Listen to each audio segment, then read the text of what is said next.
છેલ્લા કેટલાક સમયથી રાજ્યભરમાં સર્વાધિક ઠંડી રહેતા નલિયામાં પણ ઠંડીની પકડ મજબૂત. છેલ્લા કેટલાક સમયથી રાજ્યભરમાં સર્વાધિક ઠંડી રહેતા નલિયામાં પણ ઠંડીની પકડ મજબૂત બની હતી. સવારે અને સાંજે ઠારના કારણે બજારો સુમસાન છે, તો વહેલી સવારે બસ સ્ટેશનમાં પણ પ્રવાસીઓની પાંખી હાજરી જોવા મળી રહી. અબડાસા તાલુકા મથક નલિયામાં વહેલી સવારે અને મોડી સાંજે લોકો ગરમ વસ્ત્રો પહેરેલા જોવા મળે છે.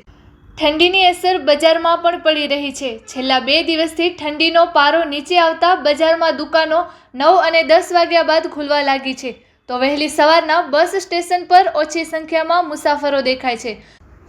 મોટાભાગની બસ નહિવત મુસાફરો સાથે ઉપડે છે. આગામી દિવસોમાં જેમ જેમ ઠંડીનું જોર વધશે તેમ નલિયા સહિત અબડાસા તાલુકાના જનજીવન પર અસર થશે.